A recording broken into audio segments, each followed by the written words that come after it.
तो सर बढ़ेंगे next question की ओर।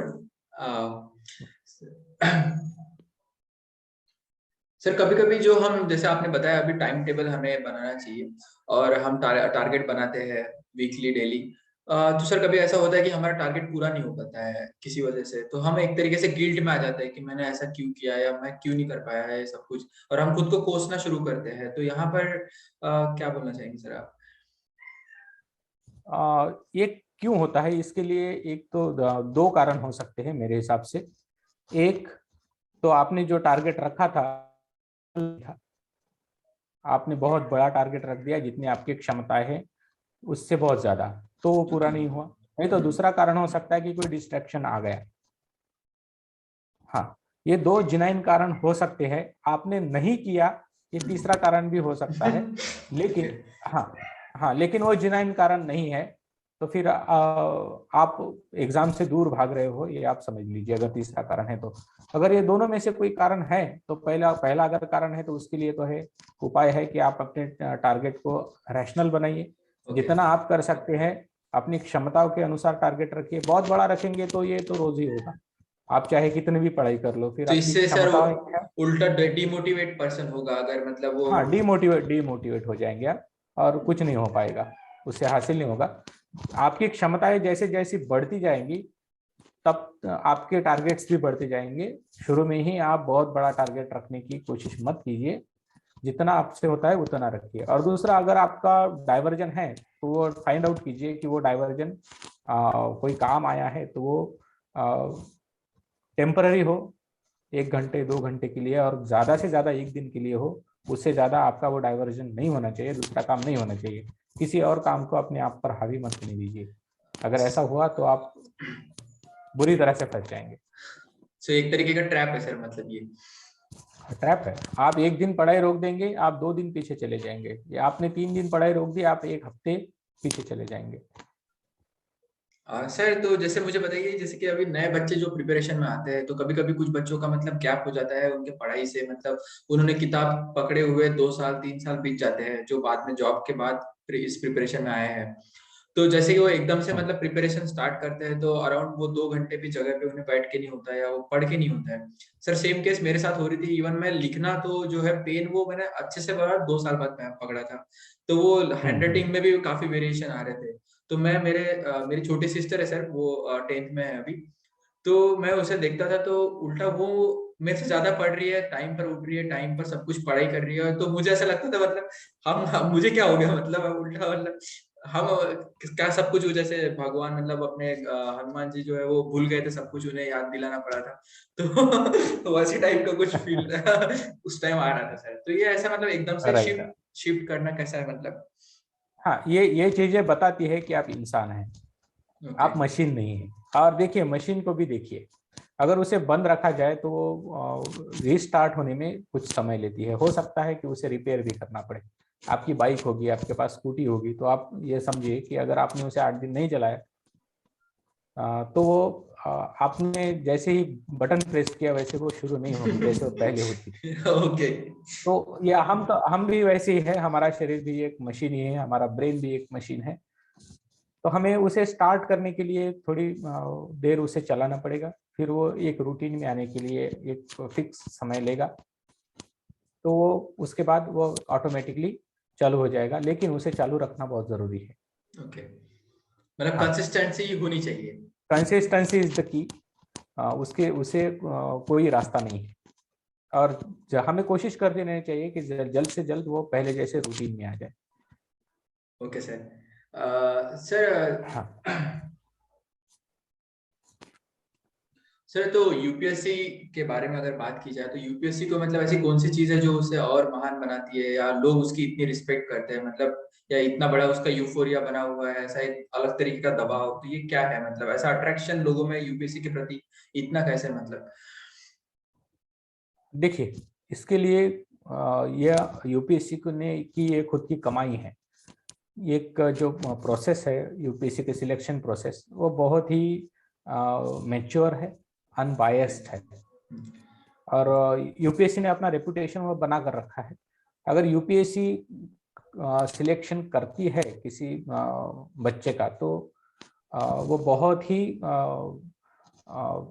पारदर्शक होता है, और वो दिखता भी है, पारदर्शक होता भी है और वो दिखता भी है समाज में कि हाँ इस तरह से हम अपने सामने बच्चे देखते हैं कि जो बहुत ही हमारे सामने है, प्रिपरेशन कर रहे हैं, उनका बैकग्राउंड हमें मालूम है और वो फिर भी सिलेक्ट हो रहे हैं, तो इससे एक ट्रस्ट बढ़ जाता है।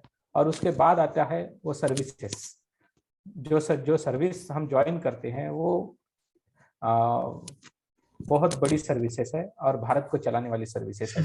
चाहे पहली रैंक में आए हो आप या फिर यूपीएससी के रिजल्ट में आखिरी रैंक हो आपकी, आप जिस सर्विस में भी सिलेक्ट होंगे वहां के आप बॉस रहते हैं, वहां के ओके जी। डिसीजन मेकिंग प्रोसेस में आपका बहुत बड़ा हाथ रहता है, और इसीलिए उस एग्जामिनेशन की एक इज्जत बनी हुई है। तो सर जो ये रिस्पेक्ट जो बोलेंगे हम यूपीएससी की, सर इनकी जो मानसिकता है वो कौन क्रिएट करता होगा, मतलब जो वहां पर क्या एक बेसिक मतलब। नहीं, अंदर की प्रोसेस तो मुझे नहीं मालूम कि यूपीएससी की मेंटेलिटी कौन तैयार करता है, लेकिन यह कह सकते हैं कि यूपीएससी का जो इतिहास है वो उन्होंने अच्छी तरह से संजोए रखा है, और इसी से उन्हें प्रेरणा मिलती होगी। ओके। तो सर जो ऑफिसर्स हम देखते हैं, जो बच्चे सिलेक्ट हुए हैं एग्जाम के थ्रू, तो कहीं ना कहीं उनमें हमें डायरेक्टली देखने मिल जाता है कि नहीं ये सही में एक अधिकारी वाला मटेरियल ही है जो सिलेक्ट हुआ है। तो ये मतलब उन्हें किस तरीके से मतलब वो सिलेक्ट कर पाते हैं, या ऐसा उनमें क्या देखते हैं या क्या खासियत उनकी उनमें एक्सेप्ट करते हैं वो इस तरीके का। देखिए, ये तो एक सिलेक्शन जो प्रोसेस है, हम जो प्रिपरेशन करते हैं, जी। एक बात से तो मैं सहमत नहीं होऊंगा कि हम्म। रहूंगा कि बहुत अच्छे लोग ही सिलेक्ट होते हैं। यूपीएससी की सिलेक्शन प्रोसेस में आज भी कुछ लूप होल्स है जिसे चीट किया जा सकता है यूपीएससी की प्रोसेस को, और आप एक हाँ ट्रेनिंग के माध्यम से खुद को तैयार करते हैं, जैसे आप है वह छुपाकर आप जैसा यूपीएससी को चाहिए वैसा आप दिखा सकते हैं। ओके। इतने लूप होल्स है, और हाँ, तो वो लूप होल्स तो मुझे लगता है कि इस परीक्षा से शायद कोई ऐसी मेथड आ जाए कि वो लूप होल्स नहीं रहे, तो वो बहुत अच्छा रहेगा। फिर भी हम जो प्रिपरेशन करते हैं, जो सिलेबस दिया हुआ है, एक तो बहुत फास्ट सिलेबस है, और हमें एक अवेयर बनाता है यूपीएससी, बनाती है यूपीएससी की प्रिपरेशन, तो उससे हम एक अच्छा नागरिक बनने की कोशिश जरूर कर सकते हैं। जी सर। और वो अधिकारी करते रहेंगे अधिकारी बनने के बाद, तो वो समाज के लिए भी अच्छा रहेगा। सो सर और मुझे कुछ बताइए बहुत कि ज्यादा मतलब बहुत सारे लोग करते भी हैं। जो लोग यूपीएससी मतलब जो अधिकारी बाद में बच्चे जैसे यंग जनरेशन जो 23 24 25 के एज में जो बन जाते हैं, तो जैसा उनका सिलेक्शन हो जाता है, तो सिलेक्शन होने के बाद की जो दुनिया है सर वो किस तरीके की उनकी होती है, मतलब उनमें क्या परिवर्तन या चेंज मतलब देखने मिलता है जनरली अगर। देखिए, ये तो बात आप अगर किसी ओके। सिलेक्टेड कैंडिडेट से पूछेंगे तो वो ज्यादा अच्छे से वो सवाल का जवाब दे पाएगा। I okay. Am not the right person to answer this question. पर जैसे सर आपने प्रीलिम्स की एक जो सबसे मतलब जो फर्स्ट स्टेप अगर देखेंगे हम यूपीएससी के जर्नी में, तो जो सबसे बड़ा स्टेप है जिसमें मतलब हम एक क्रीम वाले लेयर में अंदर गए हैं, जहाँ पे हमने अराउंड 4.5 5 लाख बच्चों को मतलब कम्पीट करके टॉप 10,000 में हम आए हैं मेंस लिखने के लिए। तो कहीं ना कहीं ये आपने वो छोटा सा भले ही उसका एक अंश फील किया हो, तो वो मतलब क्या था, मतलब हम जब अंदर चले गए तो कैसा लगता है मतलब। सर हाँ, क्योंकि अभी देखिए ये मेरे लिए सर मेरे लिए अभी जैसे अभी मैं फर्स्ट एज में ही अभी अटका हुआ हूँ, और वो मोमेंट मेरे इसमें आने का है सर। तो यहाँ पर मुझे ऐसा लगता है कि उस साल उस पार की दुनिया मतलब बहुत अलग ही है एकदम, मतलब उसके लिए एक्साइटमेंट है एक तरीके की, मतलब क्या होता होगा ऐसा तो। कुछ नहीं होता है, पहले साल तो होता है लेकिन उसके बाद कुछ नहीं होता। जब आप पहली बार से, एक बार से ज्यादा आप प्रीलिम्स पास कर लेते हो, तो दूसरी बार से तो आपको फील नहीं आता। हाँ ठीक है भाई, इस साल भी आ गया, ऐसा ही फील आता है। ओके। और कई कई मेरे दोस्त हैं, उन्होंने मेंस क्वालिफाई की, इंटरव्यू दिया। तो इंटरव्यू एक बार देने के बाद तो उनका भी फील यही था कि चलो दूसरी बार जब कोई इंटरव्यू कॉल आया तो चलो भाई आज भी सिलेक्ट हो गए। पहली बार में तो रहती है खुशी, लेकिन ऐसा कुछ नहीं है कि दुनिया के उस पार चले गए। अब ऐसा बच्चों को लगता है तो मुझे लगता है कि अपने आप को वो सुधार ले, क्योंकि अब मैंने पहले भी कहा है कि अगर आपका सिलेक्शन भी हो जाए तो भी आपको जमीन पर ही अपने पाँव रखने चाहिए, क्योंकि आपको जमीनी स्तर पर काम करने के लिए आपने प्रिपरेशन की थी, उससे मत दूर जाइए। अगर चले गए तो दिक्कत फिर आपको भी होगी और लोगों को भी होगी।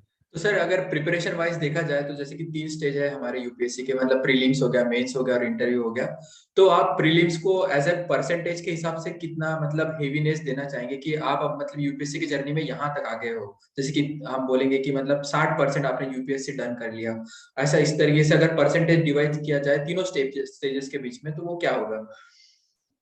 हाँ देखिए, प्रीलिम्स बहुत मतलब करीब 5 लाख बच्चे प्रीलिम्स के लिए अपियर होते हैं, और उसकी तुलना में 15 से 20 हजार बच्चे आते हैं मेंस के लिए, जी सर। और 3 हजार के करीब बच्चे आते हैं फिर इंटरव्यू इंटरव्यू के के लिए। लिए। अगर नंबर्स में देखा जाए तो UPSC prelims is the toughest stage of the examination. लेकिन अगर आप वैसे देखिए, अगर 200 अंकों का हमारा पेपर रहता है और कट ऑफ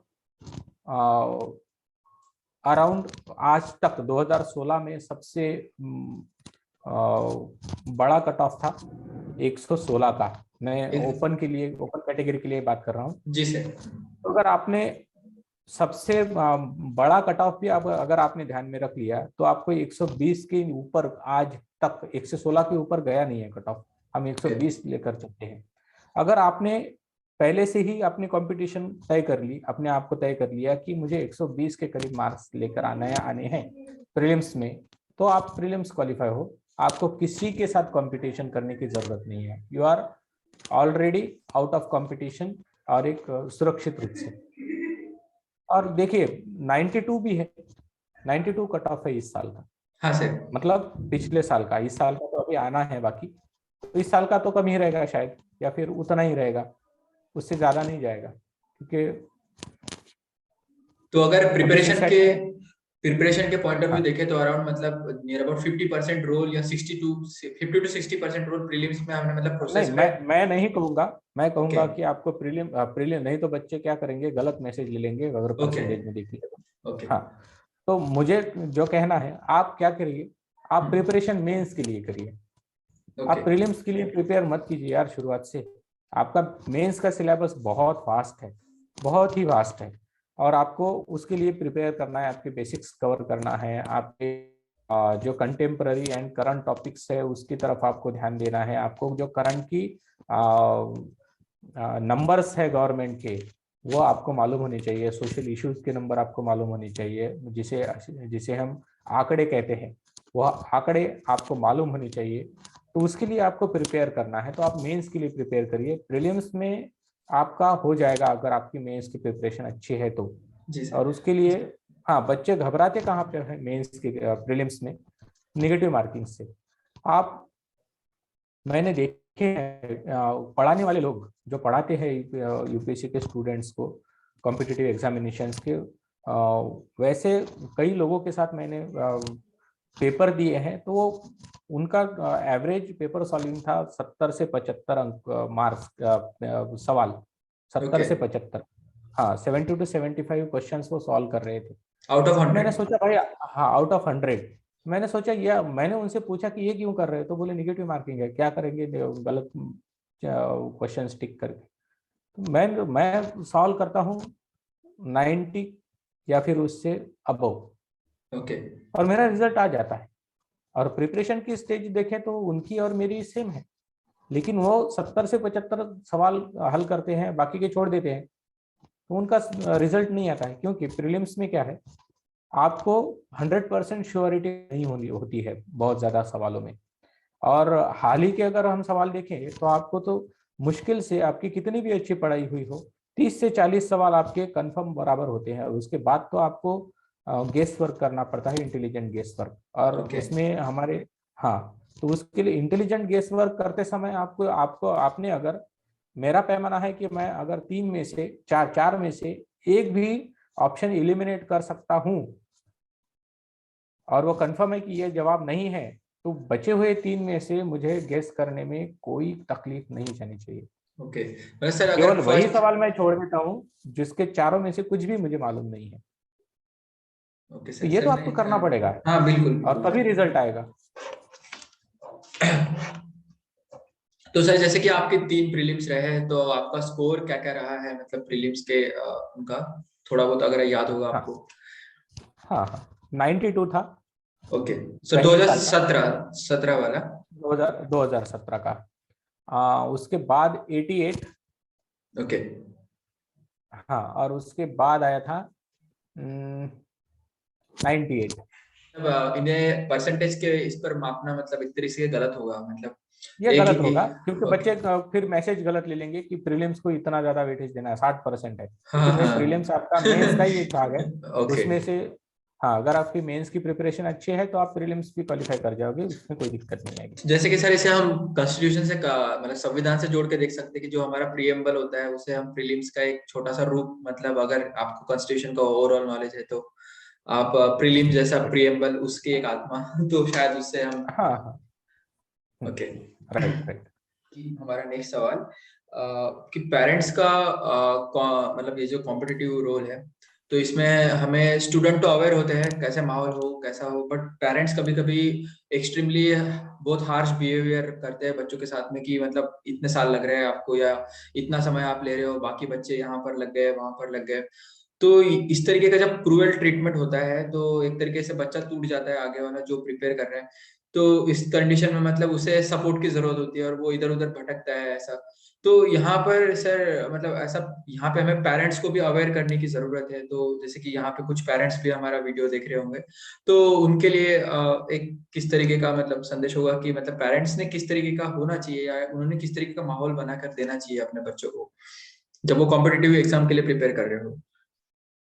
देखिए, अगर आप पेरेंट्स हैं तो मैं आपको यह बताना चाहूँगा कि देखिए, ये कोई ऐसी एग्जामिनेशन नहीं है जो आप अपियर हो गए और उसका जैसे इंजीनियरिंग हो गया, मेडिकल हो गया, या 3 साल में 4 साल में डिग्री आपके हाथ में आ जाएगी, या फिर हर साल आप एक तो फेल हो जाओगे या फिर आप पास हो जाओगे।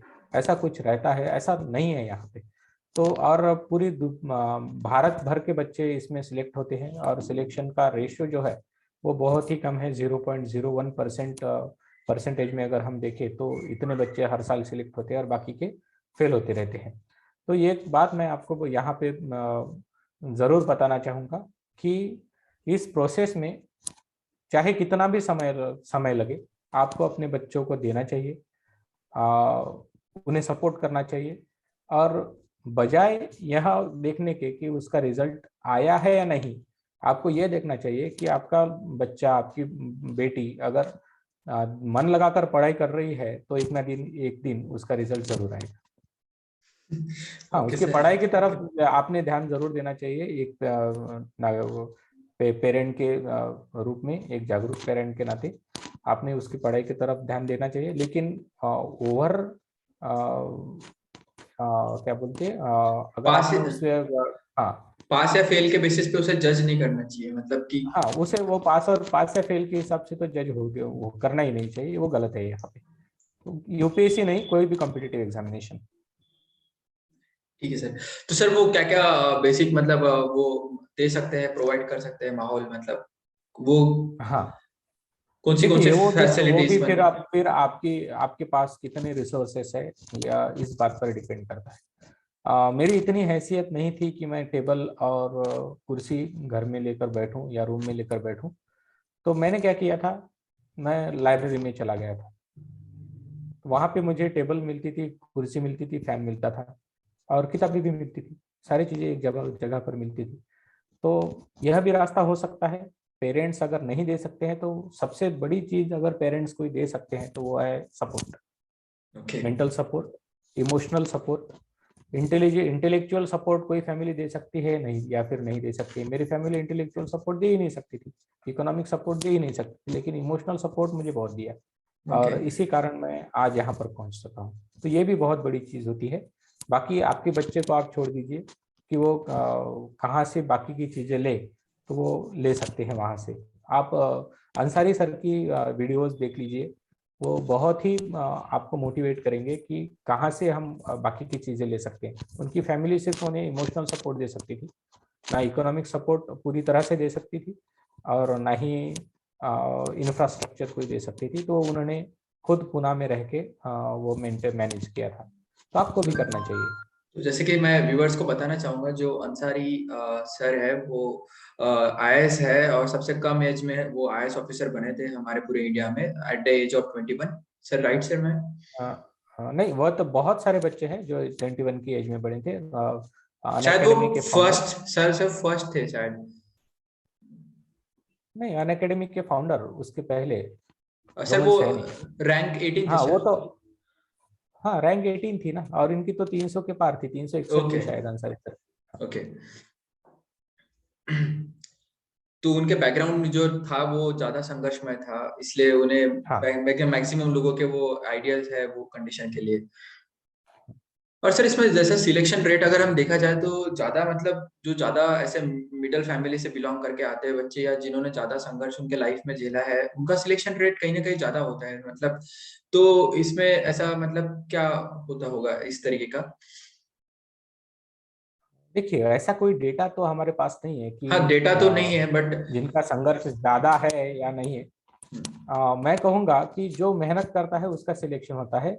यूपीएससी अनबायस्ड है, इसका मतलब यह है कि वो यह नहीं देखती कि आपने कितना संघर्ष किया, आप क्रीमी लेयर से हो या फिर आप नॉन क्रीमी लेयर से हो या फिर आप बिलो पॉवर्टी लाइन हो, आपने कितना संघर्ष किया है, आपके पेरेंट्स जिंदा है या नहीं है तो उनके पास कितनी संपत्ति है, आपने उन्होंने आपको सपोर्ट किया या नहीं। ये बातें कोई मायने नहीं रखती। आपका संघर्ष, आप जैसा अपने आप को प्रेजेंट करते हैं, आप जैसे हो वैसा अगर यूपीएससी को पसंद आए तो फिर आपका सिलेक्शन हो जाएगा, नहीं तो नहीं होगा। इतना ही रूल है, बाकी ओके कोई रूल नहीं है यूपीएससी का। और इसीलिए तो यूपीएससी एक बहुत ही सुलझा हुआ कमीशन है, और हम इसकी रिस्पेक्ट करते हैं उसकी। जी सर, मैं भी मतलब पूरा देश रिस्पेक्ट करता है सर। हाँ हाँ। तो सर जैसे कि हम बात की जाए कि ये गवर्नमेंट की एग्जाम है, गवर्नमेंट ऑफ इंडिया, हमारे पीछे वो जो हमारा एम्बलम है भारत देश का, वो लगता है जब भी हम एग्जाम पास कर लेते हैं, अधिकारी बन जाते हैं। तो कहीं ना कहीं इसमें देशभक्ति का भी एक रोल रहता है, तो देशभक्त मतलब होना चाहिए दौरान प्रिपरेशन, या किस तरीके का क्या कुछ पैट्रियोट होना चाहिए मतलब इसके ऊपर? देखिए, अगर आप यह कह रहे हैं कि एग्जामिनेशन हमें लिखते समय या फिर खुद को प्रेजेंट करते समय कैसा रहना चाहिए, तो मैं कहूँगा कि आपको दुनिया का सबसे बड़ा पेट्रियट बनना है, आपको प्रेजेंट करना है। अगर आपको ओके कोई कहे कि एक तरफ आप है और दूसरी तरफ आपका देश है, तो आप दोनों में से किसे बचाना चाहिए, तो हम कहेंगे कि हमें देश को बचाना चाहिए, खुद को नहीं। तो ओके ये तो बात है ही। और आप देखिए, अगर आपको हिस्ट्री में सवाल आता है और आपको आपका पर्सनल परसेप्शन हो, जैसे फुले जी ने बताया था, महात्मा फुले ने, कि अंग्रेज हमारे लिए अच्छे हैं, तो अगर आपको यूपीएससी ये बता भी दे, पूछे भी कि क्या अंग्रेज अच्छे थे, तो आपको लिखना चाहिए कि बिल्कुल अच्छे नहीं थे। आपको भारत का स्टैंड लेना ही है। आपको अगर भारत के एनिमी कंट्रीज से संबंधित कोई सवाल पूछा हो, दोस्तों से संबंधित कोई सवाल पूछा हो यूपीएससी ने, तो आपके दिखना चाहिए कि आप प्रो इंडियन हो। चाहे भारत की गलती भी हो तब भी वो गलती छुपानी चाहिए और भारत को ही सही बताना चाहिए। चाहे फिर वो डब्ल्यूटीओ में चल रहे अपने कोई भी आर्गुमेंट्स हो, उसकी चर्चाएं, उसमें चर्चाओं के दौर चलते हैं, उसमें भारत अपने मुद्दे सामने रखता है। भारत ने कोई सब्सिडी दे दी तो डब्ल्यूटीओ भारत के ऊपर हावी हो जाता सैंक्शन। है, तो वो, हाँ वैसे तो वो गलत है। भारत ने ऐसा नहीं करना चाहिए अकॉर्डिंग टू डब्ल्यूटीओ, लेकिन हमें वैसा करना है क्योंकि हमें गवर्नमेंट ऑफ इंडिया के स्टैंड को जस्टिफाई करना है, और इसके लिए हमें पैट्रियट दिखाना है सबसे बड़ा। तो तो जैसे बात चाहे हो गई वो सर देश गलत भी कर रहा हो, हमारा दिखाना का, ऐसा आपको जैसे पर्सनली लगता हो। दिखाने की बात हो गई सर, तो जैसे कि दिखाना जैसा बोलेंगे, पर एक जैसे रियल में अगर अंदर से वो फीलिंग रहती है, या मतलब हम तो शो तो जरूर करेंगे क्योंकि भारत के हम नागरिक हैं, और कहीं ना कहीं हमारे हम्म। देश में सर इमोशंस की बहुत ज्यादा वैल्यू होती है। बहुत लोग इमोशनली कनेक्टेड जल्दी हो जाते हैं, और जब बात मतलब देशभक्ति की आती है तो कहीं ना कहीं पहले से सब में देशभक्ति मतलब होती ही है। तो इसमें मतलब एक फनी चीज ऐसी है, हाँ, हाँ सर बोलिए। कि हम देशभक्ति के नाम पर अपने ही नागरिकों को मारने के लिए भी तैयार हो जाते हैं, इतने हम इमोशनल है, और ये इमोशनल वीकनेस है। ओके बाकी कुछ नहीं। हाँ, तो सर ये देशभक्त हो तो देश। कौन से एग्जांपल को साइट हाँ करके जैसा आप बोल रहे हैं, मतलब ये जो पॉइंट जैसे देखिए, मैंने आपको एग्जांपल्स भी बताए हैं कि डब्ल्यूटीओ का एग्जांपल मैंने आपको बताया, इतिहास का मैंने एग्जांपल बताया आपको। ये तो एग्जांपल्स ही है कि इस तरह से हमें बायस्ड होकर लिखना है, अनबायस्ड नहीं होना है। आप एकेडमिशियन नहीं हो कि ओके। भारत ये यहाँ पर गलत है तो गलत है। एक एकेडमिशियन बता देगा कि हम्म। भारत का ये स्टैंड गलत है, भारत की ये नीति गलत है, सरकार ने ऐसा नहीं करना चाहिए। लेकिन एक एडमिनिस्ट्रेटर हमेशा गवर्नमेंट की सरकार साइड की, लेगा। हाँ हाँ, सरकार की साइड लेगा, गवर्नमेंट की साइड लेगा, और उसको जस्टिफाई करेगा जो गवर्नमेंट ने किया है वो सही है। चाहे वो फार्म लॉज जो गवर्नमेंट ने बनाए हैं वो कितने अच्छे थे जब वो बनाए थे, और हम्म। जब वापस लिए तो वो क्यों वापस लिए, उसके पीछे के कारण कितने अच्छे हैं। ये बातें आपने सही में, हाँ हाँ, साथ एक साथ आपको वो करते आना चाहिए। चाहे आपको वो पर्सनली कुछ भी हो, आपको कितना भी लगा हो, आप फार्मर्स प्रोटेस्ट में आपने हिस्सा भी लिया हो कि गवर्नमेंट ने वो वापस लेने चाहिए, फिर भी अगर आपको सवाल पूछा जाए कि वो कितने अच्छे हैं तो आप वो बताइए। अगर वो आपने कितने बुरे हैं, अगर आपकी यूपीएससी पूछे तो भी बताइए कि गवर्नमेंट ऑफ इंडिया ने ये ऐसा इसलिए किया था क्योंकि यह उसमें अच्छा था। ओके। तो सर कहीं ना कहीं वो हमें मतलब एक तरीके से वो पॉइंट पर चेक करना चाहते हैं कि मतलब आगे जाकर जब ये एडमिनिस्ट्रेटर बनेगा तो गवर्नमेंट के गाइडलाइन जो उन्होंने प्रोवाइड किए उसे के बाहर तो ना काम करे या उनके पक्ष में काम ना करे, इस तरीके का। हाँ, आप गवर्नमेंट नहीं हो, आपको गवर्नमेंट के लिए काम करना पड़ता है, ओके। इसलिए आपको गवर्नमेंट का समर्थन करना चाहिए, करते आना चाहिए, आप समर्थक होने चाहिए। यही की पॉइंट है, हमें यही पढ़ना पड़ता है खुद के लिए, इसी के लिए तैयार करना पड़ता है। ओके। हाँ सर, अब हम हमारा यूपी मतलब जो एग्जाम है, थोड़ा अब यूपीएससी के बाहर निकलेंगे और एक जनरल नॉर्मल हमारे भारत के जो स्टूडेंट्स हैं उनके प्रॉब्लम्स को एड्रेस करेंगे। सर मैंने एक जनरल एज ए मेरे भी मैं ट्यूशन लेता था तो मैंने अराउंड 200 से भी ज्यादा बच्चे हैं, तो एक जनरल सर्वे कराया था बच्चों में भी। जैसे कि आपके साथ इस डिस्कशन की बात हो गई थी कि हम इंटरव्यू लेने वाले हैं, तो उनसे कुछ क्वेश्चंस पूछे थे मैंने कि आपको भी क्या क्या प्रॉब्लम्स आई है, तो उन्होंने अराउंड मुझे 10-15 क्वेश्चंस लिख के दिए थे सभी बच्चों ने। तो उनमें से कुछ अच्छे अच्छे जो क्वेश्चंस और जो उनके एकदम ट्रू क्वेश्चंस है वो उठाए मैंने। तो अब हम स्टूडेंट के हिसाब से वाले क्वेश्चन पूछेंगे आपसे। तो सर जैसे कि अभी कुछ दिनों से देखा जा रहा है कि जो बच्चे होते हैं सर उनमें कंसंट्रेशन की कमी आ रही है, और वो जो जुनून पहले के बच्चों में देखा करते थे कि एकदम मतलब जो बच्चा एकदम चिपक के बैठता था एक जगह पर और उसे बाकी चीजें नहीं दिखाई देती थी, तो वो कहीं ना कहीं वो डेडिकेशन उनमें अभी कम होते जा रहा है। अगर हम अभी 8 9 10 के बच्चे अगर देखते हैं तो ये इसका मेजर रीजंस या क्या कारण होंगे या फिर उन्हें कैसे इंक्रीज हम करेंगे सर, मतलब बच्चों के हिसाब से। 8 9 10 के बच्चों के लिए, हाँ सर, हाँ वो मुझे तो, अप्लीकेबल होंगे, हाँ मतलब वो बड़ों बड़ों के लिए भी अप्लीकेबल रहेंगे सर, ये यही पॉइंट है। हाँ हाँ, वो तो देखिए, जब से मोबाइल आया है तब से मोबाइल को लोगों ने बहुत ज्यादा बदनाम करना शुरू कर दिया है। तो ऐसा ही पहले टीवी के साथ हुआ था। ओके। टीवी को इडियट बॉक्स बोला करते थे लोग, और इडियट बॉक्स। उसे बहुत बड़ा, हाँ इडियट बॉक्स, और उसे बहुत बड़ा डिस्ट्रैक्शन माना जाता था। अब टीवी तो घर में है ही, और पहले तो सिर्फ दूरदर्शन था, और आज दूरदर्शन की जगह ढेर सारे चैनल्स आ गए। लेकिन आज लोग टीवी को डिस्ट्रैक्शन नहीं मानते, हाँ सर। मोबाइल को मानते। यकीन मानिए 5 साल बाद, 10 साल बाद कोई और चीज आ जाएगी जो मोबाइल की जगह ले लेगी, और तब लोग कहेंगे कि आज लोग पहले से कम पढ़ते हैं, या फिर कंसंट्रेशन नहीं होता है बच्चों का। ये समझ, हाँ। वो ये मुझे लगता है कि एक परसेप्शन है। बच्चों की समस्याएं बड़ी नहीं है ऐसा नहीं है।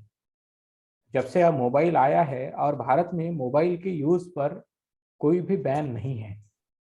देखिए, अभी चीन में एक कानून बनाया जा रहा है, और शायद अगर मैं गलत नहीं, अगर पिछले 8 दिनों से मैंने नहीं देखा, लेकिन अगर उन्होंने वो पूरा कर लिया होगा, इम्प्लीमेंट कर दिया होगा, तो वहाँ पे मोबाइल में गेम्स या फिर एंटरटेनमेंट के जो संसाधन हैं वो केवल वो वीकेंड में यूज कर पाएंगे बच्चे। ओके। तो हाँ, रेगुलेट करना बहुत जरूरी होता है, और ये काम पेरेंट्स तो कर सकते हैं, लेकिन उससे बहुत ज्यादा अच्छे से काम कर सकती है गवर्नमेंट। तो गवर्नमेंट ने उसे उसकी तरफ देखना चाहिए। मैं कहूँगा कि वीकेंड के का टाइम रखिए, या फिर कोई ऐसा टाइम रखिए दिन में से कि उस टाइम वो देख सकते हैं एंटरटेनमेंट। जैसे कि मोबाइल में गेम्स हैं, वो गेम खेल सकते हैं। यूट्यूब का एक कंटेंट है पर्टिकुलर, वह देख सकते हैं। उसके बाद नहीं, जैसे बच्चों की वीडियोस है वो दिन भर नहीं देख सकते। तो वो कर सकते हैं। ऐसे पॉलिसी डिसीजंस हमारी गवर्नमेंट को भी लेने चाहिए। और पेरेंट्स ने क्या करना चाहिए, तो खुद पर अगर आप बंधन रखेंगे, खुद अगर आप टीवी खोलकर नहीं बैठेंगे दिन भर, खुद अगर आप मोबाइल पर लगे रहेंगे, तो बच्चे भी नहीं जाएंगे। अगर जो चीजें आप मोबाइल में करेंगे, हो सकता है आपके बच्चे भी वही चीजें करेंगे। एक पर्टिकुलर एज होती है जो पर्टिकुलर कंटेंट देखना पसंद करती है। कोई बच्चों के अगर छोटे बच्चे हैं तो वो आपके कंट्रोल में है, अगर वो टीनेज में है तो वो आपका उनमें से उन पर कंट्रोल उतना कम हो जाता है। एक पेरेंट के रूप में मैं ये भी जानता हूँ, क्योंकि हाँ मेरी सही भी एक बात। बेटी है, बेटा है। जैसे जैसे बड़े होते हैं वो पेरेंट्स के कंट्रोल से निकल जाते हैं, तो फिर उसकी सोसाइटी का कंट्रोल आता है, उसकी उसका फ्रेंड सर्कल, उसके कॉलेज का एनवायरनमेंट, स्कूल का एनवायरनमेंट, वो फिर उसे मेंटेन करना पड़ता है। वहां पे उनकी जिम्मेदारी बढ़ जाती है। तो तो एक मेजर तरीके से प्रॉब्लम मतलब सर छोटे फैमिली बच्चों का नहीं है। पेरेंट्स से हाँ जाके वो वो जो फैमिली सोसाइटी पे आ रहे हैं। हाँ वो अगर वो वहां पे जाता है और वो अगर कुछ ऐसी कंटेंट में वो उलझ जाता है कि जो उसे इस वक्त नहीं देखना चाहिए, तो फिर वो मुसीबत का समय होता है। और उस पर गवर्नमेंट को ही कुछ कंट्रोल लाना चाहिए, मुझे ऐसा लगता है। हम गवर्नमेंट को ऐसे नहीं कह सकते कि वो आप सभी को बच्चों को ऐसे ही छोड़ दें। ओके तो सर मतलब कहीं ना कहीं इस पर पूरा मतलब ओवरऑल फिर से सोचने की जरूरत है सभी को मतलब। हाँ और हाँ क्योंकि ये हमारी आने वाली जनरेशन है तो कहीं ना कहीं इन्हें मतलब रास्ता सही दिखाना ये भी हमारा फर्ज है। हाँ ओके सर रही बात जैसे आपने बोले कंटेंट के बारे में, कुछ वो गलत कंटेंट देख पाते हैं या गलती से उनके पास आ जाता है तो कहीं ना कहीं वो उसी एक दलदल में अंदर घुसते चले जाते हैं। और उसके बाद वो एक पॉइंट ऐसा सैचुरेशन पॉइंट आता है कि वो वहां से निकलना चाहते हैं बट निकल नहीं पाते हैं, तो एक तरीके का एक वो मतलब दलदल में खुद को पा जाते हैं या फंस जाते हैं वो। तो इस तरीके का जब ट्रैप में कोई इंसान फंस गया हो या स्टूडेंट फंस गया हो, अब उसे वो सब कुछ संगत छोड़नी हो और उसे थोड़ा अभी लग रहा हो कि नहीं मैं सुधरना चाहता हूँ, तो ऐसे पॉइंट पर वो क्या करना चाहिए या उसने कैसे खुद को वापस ट्रैक पे लाना चाहिए, मतलब इसका ट्रैक क्या होगा? हाँ देखिए, बेसिक्स हमारे लिए बहुत महत्वपूर्ण होते हैं। आप का अंदर जाने का रास्ता कौन सा था इस दलदल में, ये आप ढूंढ निकालिए और वो रास्ता बाजू में कर दीजिए। अगर आप मोबाइल की वजह से चले गए हैं तो आप अपने बात करने के लिए एक फीचर फोन ले लीजिए, बेसिक फोन, एंड्रॉयड फोन हो आपका, या फिर आपके पास लैपटॉप है, बंद कर दीजिए थोड़ी देर के लिए और किताबों की तरफ जाइए। तो बहुत अच्छे साथी है आपके। तो यहाँ पर सर वो ये उन्होंने बहुत हाँ। मतलब ऐसा एक महीने से ब्रेक ले लेना चाहिए मोबाइल से, ऐसा कुछ टाइप का? हाँ 1 महीने 6 महीने, अगर आपने मोबाइल 1 साल नहीं यूज किया तो भी आपका कुछ नहीं बिगड़ने वाला है। जिंदा कुछ भी रहेंगे। नहीं बिगड़ेगा, यकीन मानिए। हाँ हम जिंदा रहे भाई, हमारी एज 25 साल हो गई, 30 साल हो गई जब हमने मोबाइल हाथ में लिया। तब तक हम जिंदा थे। और आपका कुछ नहीं बिगड़ेगा। हो सके तो आपका अच्छा ही होगा। आप पढ़िए, लोगों के साथ आप फेस टू फेस मिलिए लोगों से, बहुत मजा आता है, बहुत आनंद आनंद देता है। फोन पर बोलने से ज्यादा आनंद मिलता है आप जब किसी से माउथ टू माउथ, सामने सामने बात करते हैं, किसी से मिलते हैं। तो हमारे बायोलॉजिकली भी हम ऐसे ही बने हैं कि अगर हम फिजिकली किसी के साथ मुलाकात करते हैं, दोस्त हो, परिवार के लोग हो, माता पिता हो, भाई बहन हो, तो हमें और बॉयफ्रेंड फ्रेंड गर्लफ्रेंड हो, पति पत्नी हो, जब एक साथ एक टू पर्सन मिलते हैं, तब हमारे जीन्स एक दूसरे की तरफ आकर वो फिजिकल प्रॉक्सिमिटी के रूप के कारण वो उनका सेटिस्फेक्शन होता है। ये प्रूफ हुआ है ये साइंटिफिकली। तो इसीलिए हमें मिलना चाहिए लोगों से, सोशल बात करनी इंटरेक्शन चाहिए। बढ़ाना चाहिए, वर्चुअल दुनिया से थोड़ा बहुत दूर बहुत जरूरी है, और वो भी फेसबुक या फिर इंस्टाग्राम या फिर ऐप की तरफ से अपना रूप में नहीं। वो तो जरूरी है, मैं नहीं कहूँगा कि जरूरी नहीं है बिल्कुल भी, लेकिन वो उसके लिमिटेशंस बहुत है, ये हमें जानना चाहिए। आपके सामने जो आदमी बैठा है उससे आप बात नहीं कर रहे हो, और वर्चुअली जो आपके साथ में है उसके साथ आप लगे हुए हो, ये कोई अच्छी बात नहीं है। ये एक सुलझे हुए व्यक्तित्व की या सुलझे हुए समाज की निशानी नहीं है, ये एक भद्दे समाज की निशानी है, भद्दे व्यक्तित्व की निशानी है, ये आप समझ लीजिए। तो सर आपके भी समय ऐसे कुछ डिस्ट्रैक्शन होते होंगे जो स्टूडेंट लाइफ में उस समय में थे, जब 2000 या 1990 की बात होंगी जब आप स्टूडेंट फेज में, या 2005 2010 इस टाइप में, तो वहां पर जब मोबाइल नहीं था तो किस तरह के डिस्ट्रैक्शन मतलब ज्यादा थे, या कौन से चांसेस थे बिगड़ने के, मतलब एक अच्छे बच्चे को। हाँ, सबसे बड़ा तो बिगाड़ने या दुरुस्त करने का साधन तो हमारे दोस्ती। और ऐसा नहीं था पहले भी, वो मैगजीन्स आते थे ना बिगाड़ने वाले, जिसे हम बिगाड़ने वाले कहते हैं, लेकिन वो एजुकेशनल पर्पज से भी अच्छे रहते हैं। आपको वो डिपेंड करता है कि आपका व्यक्तित्व कैसा है और आप उसमें से क्या लेना चाहते हैं। तो वो डिपेंड करता है पर्सन टू पर्सन। लेकिन डिस्ट्रैक्शंस तो हर पीढ़ी के पास रहते हैं, इकोनॉमिक डिस्ट्रैक्शंस रहते हैं। मुझे जॉब करनी थी तो अ, पैसे नहीं थे, तो ग्रेजुएशन जब मेरी एग्जाम्स खत्म हो जाती थी तब मैं जॉब करने के लिए अमरावती में रहता था। तो ये तो चालू था, इकोनॉमिक डिस्ट्रैक्शंस रहते थे, या फिर आपके दोस्त है, या फिर आपके पास किताबें नहीं थी। आज मोबाइल है तो आपके पास अगर आपके मन में सवाल आया तो आप उसे लिखने की जरूरत नहीं है कागज पर, और दूसरे दिन आपको लाइब्रेरी में जाकर ढूंढने की जरूरत नहीं। उस समय तो हमें अगर किताब नहीं है उस घर में पास, और शाम को अगर कोई सवाल मन में आ जाए तो उसे लिख कर रखना पड़ता था, और दूसरे दिन किताबें ढूंढनी पड़ती थी, और उसमें वो कितना समय जाता था। तो ये भी एक डिस्ट्रक्शन के रूप में ही था, क्योंकि किताब संसाधन नहीं थे उतने। आज संसाधन बहुत ज्यादा है। तो सर बच्चों में उस टाइम में फ्रस्ट्रेशन भी आ जाता होगा कि अगर उन्हें सवाल के जल्दी से आंसर नहीं मिल रहे हो तो ये हम कौन सी दुनिया में फंस गए हैं, ये क्या है, मतलब इस तरीके का, या इंटरेस्ट डेवलप नहीं होता होगा। हाँ, देखिए आज हम देखते हैं कि जब से इंटरनेट आया है, ग्रामीण इलाकों से बच्चों का सिलेक्शन बहुत ज्यादा हो रहा है यूपीएससी में ओके। और कॉम्पिटिटिव एग्जामिनेशंस में। इसके पीछे कारण क्या है? तो उनके पास अब ज्ञान के साधन उपलब्ध है, मोबाइल के रूप में, लैपटॉप के रूप में, ऑनलाइन। जो अभी उन्हें फिजिकल लाइब्रेरी अगर उनके पास नहीं है तो भी लाइब्रेरी उनके पास है। मैं अभी अपने घर में बैठ के एनसाइक्लोपीडिया ब्रिटानिका, अमेरिकाना, ये सब पढ़ता हूँ घर बैठे। मुझे उनके पास जाने की कोई जरूरत नहीं है। तो ये यह सब हम यहाँ हमारे पास अभी सुविधाएं हैं। उस समय का सिलेक्शन ही कम होता था ग्रामीण इलाकों से, शहरी इलाकों से ज्यादा होता था। उसके पीछे कारण यह था कि उनके ज्ञान तक पहुंच नहीं थी। अगर यूपीएससी मालूम ही नहीं है, पहली स्टेज तो यह मालूम होना चाहिए कि यूपीएससी या एमपीएससी नाम की कोई चीज होती है। वही मालूम नहीं है, फिर उसकी प्रोसेस मालूम नहीं है, सिलेक्शन प्रोसेस क्या है। फिर उसके बाद यह भी मालूम नहीं है कि उसका सिलेबस क्या है, प्रिपरेशन कैसी करनी है। आपके पास पिछले पेपर्स आपके पास उपलब्ध नहीं है। वो कौन देगा आपको यूपीएससी के प्रीवियस ईयर क्वेश्चंस? तो वो भी नहीं है। वो कहाँ पर मिलते हैं? वो बुक स्टॉल आपके यहाँ पर नहीं है। वो बुक स्टॉल आपके शहर में है, जो आपके 40 किलोमीटर दूर है। पहले तो छोटा था, 2005 के करीब हमारे गांव में बस भी नहीं आती थी सरकारी, तो कहाँ जाए? तो यह सब था वहाँ पे। हाँ, टू व्हीलर्स नहीं थी। ये सब डिस्ट्रैक्शन तो नहीं कहूंगा, लेकिन यह कोई लिमिट रास्ते ही नहीं थे वहां तक लिमिटेशंस। पहुंच सके। हाँ, लिमिटेशंस थी वो। उसे समय की लिमिटेशंस कहेंगे हम, टाइम लिमिटेशंस। तो सर अब थोड़ा अगर पॉजिटिव साइड देखा जाए, तो जैसे अगर हम बात करें, मतलब जैसे यंग एज है सर, मैक्सिमम कॉम्पिटिटिव एग्जाम में तो बच्चे जो है 18 से लेके 22 साल 23 साल की उम्र ही होती है इनकी, 4-5 साल ये जो होते हैं, जहां पर कहीं ना कहीं हमें मतलब जो बच्चे ऐसे पार्टनर की तरफ अट्रैक्ट होते हैं या एक अपोजिट जेंडर की तरफ अट्रैक्ट होते हैं। और उस टाइम में मतलब ऐसा भी होता है कि कभी एक, अगर हम उसमें भी पॉजिटिव साइड सोचे जाए, तो कुछ बच्चे मतलब वो एक दूसरे को मतलब वही प्यार करना शुरू करते हैं, या उनके एक लाइफ पार्टनर उन्हें मतलब लगता है कि ये हो सकती है, होगा।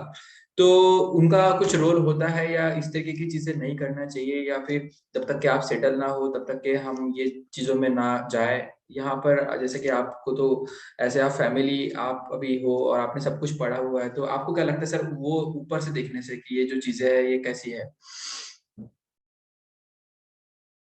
देखिए, मैं आपको अमेरिकी या फिर यूरोपियन सोसाइटी का उदाहरण देकर समझाना चाहूँगा।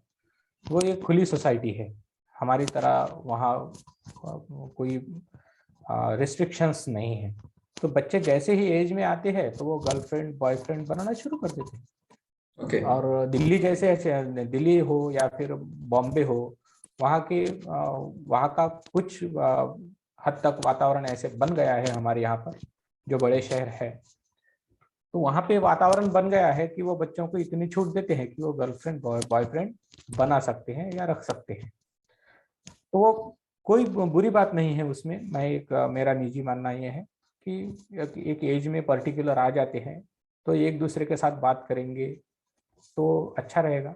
अगर वो दूर रहेंगे एक दूसरे से, जितना दूर रहेंगे उतना उनका अट्रैक्शन बढ़ता जाएगा और वो डिस्ट्रैक्ट उतने ही होते रहेंगे। और ओके। ग्रामीण इलाकों में ऐसा ही होता है। अब मोबाइल में वो देख तो सकते हैं लेकिन किसी लड़का लड़की के साथ, लड़की लड़के के साथ बात नहीं कर सकते। तो इसीलिए उनका अट्रैक्शन और ज्यादा बढ़ जाता है और वो मेंटली बहुत ज्यादा सोचने लगते हैं कि जिस चीज के बारे में, चीज से हम दूर हो और वो चीज हमारे दिमाग में है, सिर्फ जहन में है, तो हम बहुत ज्यादा सोचते हैं उसके बारे में। खाली आपने एक उदाहरण अपने पास का ले लीजिए। अगर कोई व्यक्ति बीमार है और वो अगर आपके पास है, आपके साथ है, तो आपको उसकी चिंता उतनी नहीं होगी जितना आप दूर रहकर उसकी चिंता करेंगे। फोन हाँ अगर सर आपके मैडम। पास है, उसके पास है, तो आप उसे बहुत ज्यादा बार फोन करेंगे और पूछेंगे कि कैसी लग रही है तबीयत। ऐसा होता है। तो हमारी सोसाइटी को भी बदलना चाहिए और अच्छी बात यह है कि सोसाइटी बदल रही है, लोग एक्सेप्ट कर रहे हैं। हाँ, फिर अब शहर में ज़्यादा एक्सेप्ट करते हैं कि गांव में एक्सेप्ट नहीं करते हैं। गांव में लड़कियों की शादी ही इसलिए जल्दी की जाती है कि कहीं लड़की बिगड़ ना जाए, गलत संगत, गलत काम ना कर बैठे, हमारी नाक ना काट दे, हमारी नाक ना, हमारा सिर ना नीचा कर दे। तो यह जो है वो लड़की के रूप में अपनी इज्जत को देखना, अपने नाक को देखना, अपनी पगड़ी को देखना, अपने, यह सब हमें धीरे धीरे नहीं, एकदम से छोड़ने नहीं चाहिए। ये बुरी चीज है। उन्हें अपना लाइफ जीने का पूरा अधिकार है, लड़का हो लड़की हो, दोनों को भी। और दोनों को अपने डिसीजन आप लेने दीजिए। जिंदगी उन्हें जीनी है तो वो अच्छा डिसीजन लेंगे। आपका काम है कि उन्हें अपने पैरों पर खड़ा करना, डिसीजन लेने के लिए उसे लायक बनाना, ना कि डिसीजन उसके लिए अपने खुद लेना। शायद सर ऐसा होता होगा कि मतलब जैसे हम ज्यादा लोगों से बात करेंगे, जैसे कि अपोजिट जेंडर में भी, तो शायद हमें एक पर्सपेक्टिव पता चलता है कि ऐसे भी लोग वैरायटी मतलब, या फिर ऐसे लोग होते हैं उनके विचार अलग अलग पता होते हैं। तो तब जाके हम ज्यादा मैच्योर डिसीजन ले पाते होंगे। तो कहीं ना कहीं बातों से करना। सर हाँ बोलिए। राइट। हमारा स्कूलिंग जो है ना वो भी गलत तरीके से होता है। हमारे स्कूल से हमें बदलने की जरूरत है और ये बदलाव स्कूलिंग से ही आना चाहिए। मुझे लगता है कि हम एक टीचर होने के नाते भी मैं ये बताना चाहूंगा कि हम जो लड़के और लड़कियां जो जब वो जूनियर केजी में होते हैं तभी से हम उन्हें अलग अलग लाइंस में बिठाते हैं। और यह तो अभी साइंटिफिकली प्रूव हुआ है कि उन्हें तो लड़का लड़की वो खुद भी नहीं होते हैं, वो बस एक व्यक्ति होते हैं। ना वो लड़का होता है और ना ही वो लड़की होती है। जब तक कि वो प्यूबर्टी तक नहीं जाते तब तक उन्हें सेंस ही नहीं होता कि हम लड़का है या लड़की है। लेकिन हम एज ए सोसाइटी उन्हें वैसा फील कराएं कि तुम लड़का हो, तुम लड़की हो। और उनके रोल भी हम डिसाइड कर देते हैं, उनमें क्या अंतर है यह उन्हें तभी से बताया जाता है जबकि वो अननेचुरल है उनके लिए भी। तो वो वहां से हमें बदलने की जरूरत है, स्कूलिंग से। उन्हें बैठने दीजिए एक साथ। जब स्कूलिंग से ही एक साथ बैठते रहेंगे तो फिर देखने के बाद जो फील आता है हमारे बच्चों को आज, वो नहीं आएगा। उनके लिए वो चीजें क्योंकि उन्हें एकदम वो, जनरल हाँ, जनरलिस्टिक होंगी या फिर नॉर्मल। जनरल हो जाएंगे। उसमें राइट। उसमें गलत इंटेंशन की बात नहीं कर रहे, मतलब एज एक स्टूडेंट जैसा होना चाहिए उस तरीके से वो सही हो हाँ, एक जाएंगे या पर्सन, जनरल। मैं हाँ एक। इंटेंशन की बात ही नहीं कर हाँ। रहे हैं। हम्म। अगर हम कहेंगे कि एक आप मतलब ये चीजों को सपोर्ट कर रहे हो कि अपोजिट हम। अपोजिट हाँ। सेक्स है या फिर यह है, हाँ। हाँ, ये एक टैबू बना हुआ है, हम भी अभी हम्म। सेक्स ये वर्ड नहीं यूज कर सकते, या हम्म। फिर कर सकते हैं लेकिन हम वो यूज नहीं कर रहे हैं। तो वो चीजें ऐसी है कि उन्हें जो है वो अपनी एक पर्टिकुलर एज है उसमें वो करने दीजिए। ओके। तो सर मैंने जैसे कि 2018 के जो टॉपर रहे हैं कनिष्क कटारिया, तो उनके इसमें उन्होंने साफ क्लियरली किया था कि जब उन्हें इंटरव्यू में फर्स्ट टाइम पूछा गया था न्यूज रिपोर्टर ने कि आपके मुख्य भूमिका आपके प्रिपरेशन में किसने निभाई थी, तो उन्होंने उनके पेरेंट्स के बारे में बताया था। और सबसे ज्यादा उन्होंने उनके मतलब जो उनकी एक जो गर्लफ्रेंड थी, जो उन्हें आगे जाके अभी उनकी शादी हो गई, तो उनका रोल बताया था। तो यहाँ पर अगर मान के चलिए कि हमारा अपार्ट फ्रॉम फैमिली अगर कोई मतलब जो सपोर्ट करता हो या हमें हमें भरोसा करता हो या कोई ट्रस्ट करता हो, तो उनका रोल मतलब उनके इम्पैक्ट कितना हो जाता है या अपने ऊपर, या ऐसा कोई पर्सन नहीं रहे तो फिर क्या फर्क होता है, या ऐसा पर्सन बनाना चाहिए, या इस तरीके पे क्या है सर? देखिए, फिर ये पर्सन टू पर्सन वैरी करता है। अगर आपकी फैमिली आपको सपोर्ट कर रही है तो आपको एक्सटर्नल सपोर्ट की ज़रूरत नहीं है, ऐसा आपको लगता है तो कोई ज़रूरत नहीं है। अगर आप आर्टिफिशियली कोई चीज़ करना चाहेंगे, रिलेशंस बनाना चाहेंगे इस उद्देश्य से कि मुझे यूपीएससी की प्रिपरेशन में सपोर्ट मिलना चाहिए, और ज़रूरी नहीं है कि ओके। सामने की व्यक्ति भी उस तरह की हो, तो फिर आप तो उल्टा आपको आपके ऊपर आ जाएगा। वो कनिष्क कटारिया सर की जो बात है, वो नेचुरल उनका जो कपल बना था वो नेचुरली ही वैसा था। ओके। हम क्यों दूसरे व्यक्ति से अपेक्षा करें कि उसने मुझे सपोर्ट करना चाहिए। खुद पहले अपने आप को सपोर्ट कीजिए, दूसरों से अपेक्षा बाद में कीजिए भाई। हाँ, तो वो आर्टिफिशियली नहीं होना चाहिए, नेचुरली होना चाहिए जो भी हो। अगर आपकी गर्लफ्रेंड आपको या बॉयफ्रेंड आपको डिस्ट्रैक्ट कर रहा हो तो छोड़ दीजिए, कोई दिक्कत नहीं। सर और उस ओपन सोसाइटी यही कहती है। हाँ, जो ओपन बस। सोसाइटी की बात मैं कर रहा था, तो गर्लफ्रेंड बॉयफ्रेंड शादी बनाने के लिए ही चाहिए, तो ये भी एक गलत बात है। आप मैच्योर बनिए, बाद में शादी की बात सोचिए। ओके, पहले मतलब थोड़ा खुद का दिमाग जो है वो पहले ठिकाने पर लाना जरूरी हाँ, है, मतलब खुद को थोड़ा।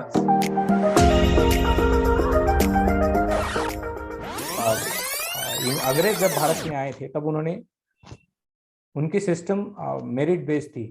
फिर वो ये नहीं देखते थे कि वो कोई क्लर्क है या फिर कोई बड़ा अधिकारी है। अगर उसकी योजना अच्छी है तो उसे इम्प्लीमेंट करने में कोई वो परहेज नहीं करते थे। और रॉबर्ट क्लाइव उसका बहुत बड़ा उदाहरण है।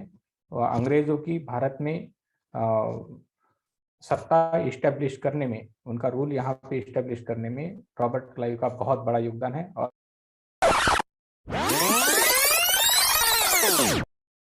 और सर मुझे शुरुआत में पता नहीं आपको, जैसे मैंने मेंशन किया, डर लग रहा था, बट अभी ऐसा लग रहा है कि एकदम कंफर्टेबल फील कर रहा हूँ मैं, मतलब कि अभी अभी मतलब नॉर्मल, मतलब ऐसे कि राइट, अब यह होता है, यह खासियत होती है समय की।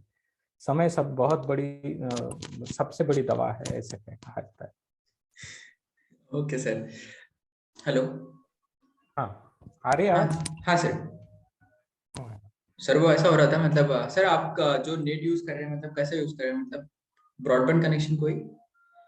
हाँ, ब्रॉडबैंड कनेक्शन है। हाँ सर, इसलिए सर वो ऑलरेडी नेट जो है वो खत्म हो गया था, मतलब इसलिए वैसा हो गया था। अच्छा, हाँ हाँ हाँ। हाँ सर, वो कोई बात दो तीन मोबाइल जोड़ जोड़ के मतलब सबसे। अच्छा अच्छा। नहीं, ओके। मेरा कोई दिक्कत नहीं है, मेरा ब्रॉडबैंड है, हाँ अनलिमिटेड है मेरा। हाँ सर, इसलिए। हाँ हाँ ओके। हाँ हाँ ठीक है सर, कंटिन्यू करेंगे।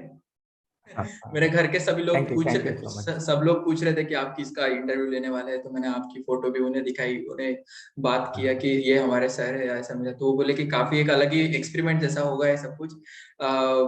और मैं मतलब उनसे पूछ रहा था कि सही में मैं ले पाऊंगा नहीं इंटरव्यू ऐसा, तो वो बोले नहीं नहीं, तू इसी के लिए बना है, तू ले लेगा। इस टाइप का राइट राइट, नहीं, और आपने यह दर्शाता है कि आप इंसान हो, और डर इंसान को लगता है। अगर आप पहली पहली बार काम कर रहे हो तो वो ज्यादा लगता है। मैंने भी जब पहले वीडियोस बनाए थे तो उसमें आप देखिए कि एक डरा सा सहमा हुआ सा था। हालांकि मैं 2008 से पढ़ा रहा हूँ, लेकिन कैमरे के सामने पहली बार आया तो हम्म। एक झिझक सी थी, एक एंजाइटी थी। वो हमेशा रहती है, कोई भी काम का पर अगर आप पहली बार करेंगे तो वैसा फील आएगा ही आपको, अगर आप इंसान हैं।